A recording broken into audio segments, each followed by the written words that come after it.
So guys, welcome back to the fifth lecture of cell biology and biotechnology. Mostly हम biotechnology ही पढ़ रहे हैं. Cell biology आपको सिर्फ पहले के दो या चार पेजेस पे था.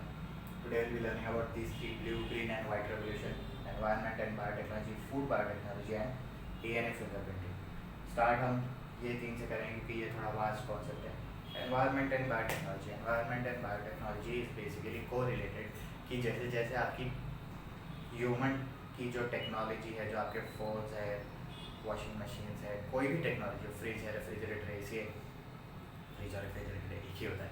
सो जैसे जैसे टेक्नोलॉजी प्रॉस्पर कर रही है वैसे वैसे ही आप एनवायरनमेंट को भी डैमेज करो. ये आपको पता नहीं चल रहा है पर वो एक्सपोनेंशियल लेवल पर हो रहा है.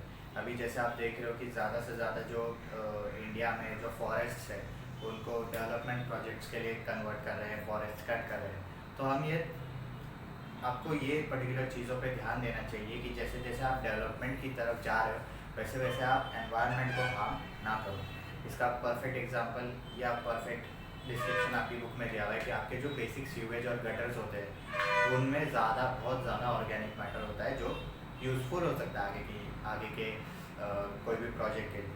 पर प्रॉब्लम ये होती है कि जब वो वही गटर का पानी, वही ऑर्गेनिक मैटर जो है वो आगे जाके नदी या सी में मिल जाता है, तो उस नदी या सी में मिलने के बाद उसके अंदर, पानी के अंदर जो ऑक्सीजन रहता है नदी के और सी के अंदर, डिजॉल्व ऑक्सीजन, वो उस ऑर्गेनिक मैटर के साथ मिलके ऑक्सीडाइज हो जाता है. तो आपके नदी और सी में मतलब रिवर और सी में जो ऑक्सीजन का लेवल है वो कम हो गया जिसकी वजह से एक्वेटिक लाइफ को हार्म पहुँचता है.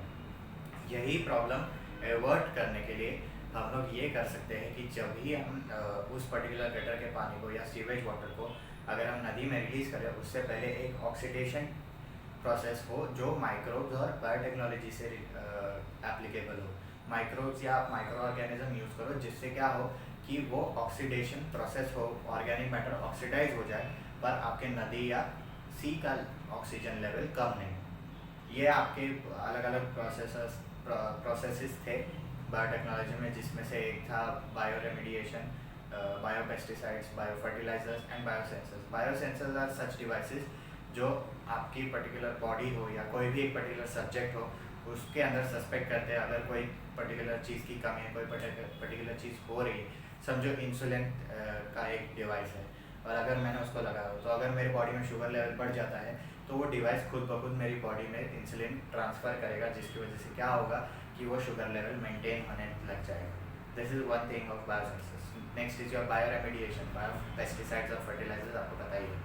बायो रेमिडिएशन क्या होता है कि आप माइक्रोब्स और माइक्रो ऑर्गेनिज्म की मदद से हार्मफुल पोल्यूटेंट्स या टॉक्सिक केमिकल्स को मार देते हो जो आपके वाटर को या एयर को या सॉइल को पोल्यूट करती है.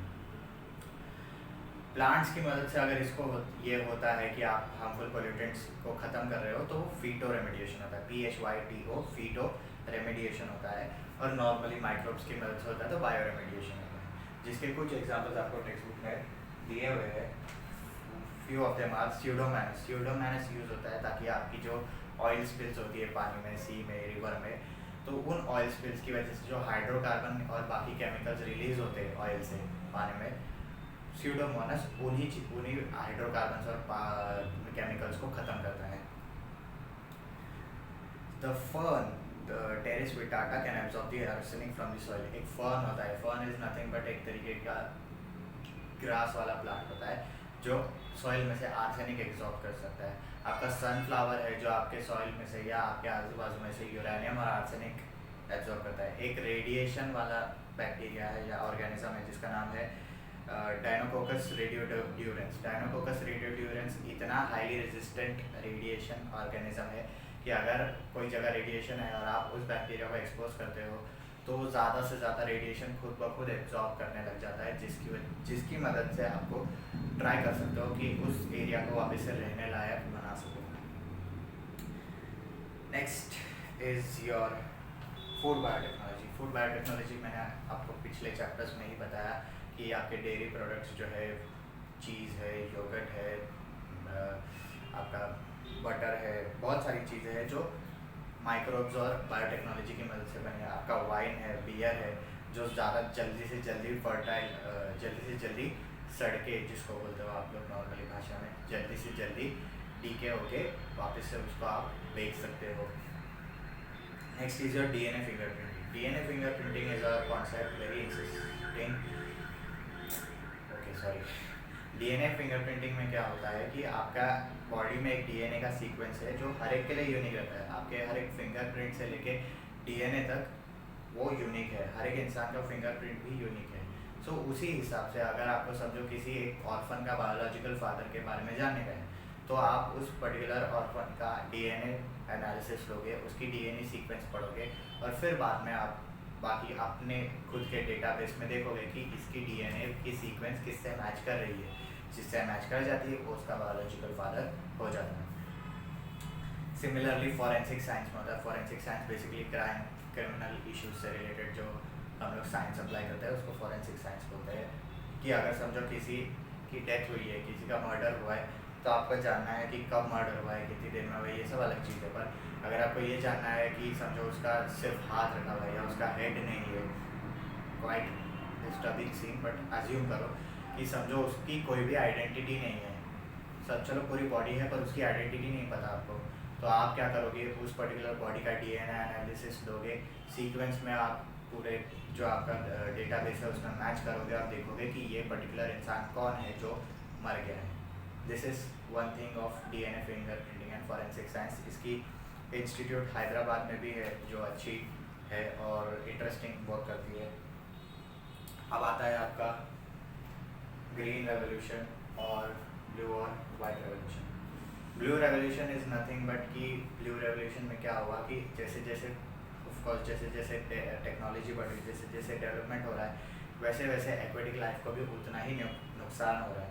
नुकसान हो रहा है तो उस नुकसान को बैलेंस करने के लिए गवर्नमेंट ऑफ इंडिया ने क्या किया, 2016 में एक पॉलिसी निकाली जिससे क्या हो कि पिसीकल्चर को प्रमोशन मिले. Pisciculture is nothing but you do the business of fishes, you pet those fishes and stuff. So इस पिसीकल्चर को प्रमोट करते हुए उन्होंने उस पर सब्सिडरीज भी बहुत ज़्यादा डाली, 16% से 50% तक. These were the subsidiaries percent. And फ़र्क ये था कि वो कोशिश करेंगे कि ज़्यादा से ज़्यादा एक्वेटिक एनिमल्स के थ्रू जो बिजनेस होता है उसको प्रमोट कर सके उस और उन्हीं एक्वेटिक एनिमल्स को पेट कर सके, ग्रोथ करे, उनकी पॉपुलेशन बढ़ाए वैसा. Next is your green revolution. Green revolution बहुत इजी कॉन्सेप्ट है क्योंकि वो क्रॉप से रिलेटेड है. दो साइंटिस्ट थे, MS स्वामीनाथन और माइकल पोरलॉग. एक USA के थे और MS स्वामीनाथन इंडिया के थे. ये दोनों साइंटिस्ट ने माइक्रोब्स और बायोटेक्नोलॉजी की मदद से एक बड़ी प्रॉब्लम अवॉइड की थी जो फूड की थी. अब आप अंडर डेवलपिंग या डेवलपिंग कंट्रीज़ में देखोगे पॉपुलेशन एक्सप्लोजन इतनी तेज़ी से होता है, पॉपुलेशन इतनी तेज़ी से बढ़ता है, तो उसकी वजह से जो गवर्नमेंट खाना प्रोवाइड कर सकती है सभी लोगों को वो कभी कभी कम पड़ जाता है. और या कम भी नहीं पड़ता तो प्रॉब्लम ये हो जाती है उतना ही खाना वापस से, उतने ही फूड ग्रेन्स, उतनी ही यील्ड वापस से प्रोड्यूस करने को ज़्यादा टाइम लगता है. तो माइक्रोब्स और बायोटेक्नोलॉजी की मदद से ये दोनों साइंटिस्ट ने प्रूव कर दिया कि आप ज़्यादा से ज़्यादा यील्ड वाला क्रॉप भी उगा सकते हो और ज़्यादा जल्दी से जल्दी उगा सकते हो. आपकी इंडिया की बहुत सारी एग्रीकल्चरल रिसर्च इंस्टीट्यूट्स है जो न्यू दिल्ली में है, नागपुर में है, सोलापुर में पोमोग्रेनेट रिसर्च इंस्टीट्यूट है. ये बहुत सारी अलग अलग ब्रांच है जो इंस्टीट्यूट की जो एग्रीकल्चर के ऊपर वर्क कर रही है ताकि आपको जल्दी से जल्दी फूड ग्रेन्स मिल सके और अच्छे से अच्छे फूड ग्रेन्स मिल सके. Last is your white revolution, quite of interesting one. White revolution क्या है? वाइट रेवोल्यूशन के लिए परफेक्ट एग्जाम्पल आपका अमूल प्रोडक्ट्स है.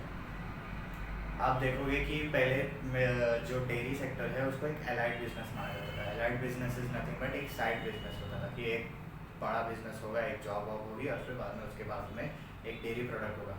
बट वर्गीस क्यूरियन नाम के एक डॉक्टर थे, उन्होंने क्या किया कि माइक्रोब्स और बायोटेक्नोलॉजी की मदद से जो मिल्क प्रोडक्ट्स बनते हैं, जो चीज़ बनता है, बटर बनता है, खुद मिल्क बनता है और अलग अलग चीज़ें हैं, उनकी प्रिजर्वेशन बढ़ा दी, उनकी क्वालिटी बढ़ा दी, उनकी क्वांटिटी बढ़ा दी. जिससे क्या हो गया कि जो दूर दूर तक रहने वाले लोग थे, भले ही बोलते हैं ना कि इंडिया में बहुत सारे डेयरी सेक्टर्स हैं पर अमूल ज़्यादा इसलिए गिना जाता है क्योंकि अमूल पायनियर है इस चीज़ का कि उन्होंने दूर दूर तक के लोगों के लिए ये पर्टिकुलर मिल्क प्रोडक्ट्स जो है वो सप्लाई की चेन अच्छी खासी बढ़ा ली और उनका प्रोडक्ट सस्टेन रहा मार्केट में. सस्टेन रहा इन द सेंस ज़्यादा देर तक टिकता है और जो मिल्क प्रोडक्ट है उनका वो बाकियों से काफ़ी बेहतर है, ऐसा उनका मानना है. तो ये पर्टिकुलर चीज़ वाइट रेवोल्यूशन कहलाती है, क्योंकि पहले ये सोचा जाता था कि अगर मिल्क इधर से लेके दूसरी जगह तक लेके जाएंगे तो दूर दूर तक लेके जाते जाते मिल्क फट जाएगा या मिल्क ख़राब हो जाएगा या जो भी एक्सपायर हो जाएगा। So that was the problem. तो उन्होंने माइक्रोब्स और बायोटेक्नोलॉजी की मदद से उनके प्रोडक्ट्स को प्रिजर्व कैसे रखे वो बनाया, क्वालिटी कंट्रोल की, क्वांटिटी कंट्रोल की, अच्छा खासा आपको न्यूट्रिशियस प्रोडक्ट दे रहे हैं वो लोग। सो ये फ़र्क था जो आनंद गुजरात में डिस्कवर हुआ कि अगर आप खुद एक डेयरी सेक्टर को प्रमोट करो तो ज़रूरी नहीं उसको एक साइड बिजनेस रखो, उसको एक मेन स्ट्रीम बिजनेस भी रख सकते हो कि हाँ आपका खुद का एक होल एंड सोल ओनरशिप का एक डेयरी बिजनेस भी है। बट फिर से बात ये आ जाती है कि अभी ज़्यादा से ज़्यादा माइक्रोब्स, ज़्यादा से ज़्यादा केमिकल्स यूज़ कर करके quality control, preservation, quantity control बढ़ा रहे हो आप, तो फ़र्क ये हो जाता है कि ज़्यादा से ज़्यादा लोगों को ये भी लगने लग जाता है कि उस पर्टिकुलर केमिकल की वजह से मुझे कुछ हार्म नहीं हो रहा, उस पर्टिकुलर केमिकल की वजह से जो कंज्यूमर है, जो वो प्रोडक्ट ले रहा है, उसको कुछ हार्म हो रहा है कि नहीं। तो इसलिए अभी तक कुछ लोग पुराने ज़माने के काउस को ब्रीड करते हैं या पुराने ज़माने के काउस, पुराने ज़माने इन द सेंस पुराने वेराइटीज़ के काउस की मिल्क पीते हैं या भैंस का दूध पीते हैं वगैरह। So that is the difference, that is the big question that arises when you use microbes for dairy sector or food tech, biotechnology or other stuff. So आज के लिए बस इतना ही। till then take care, stay home, stay safe।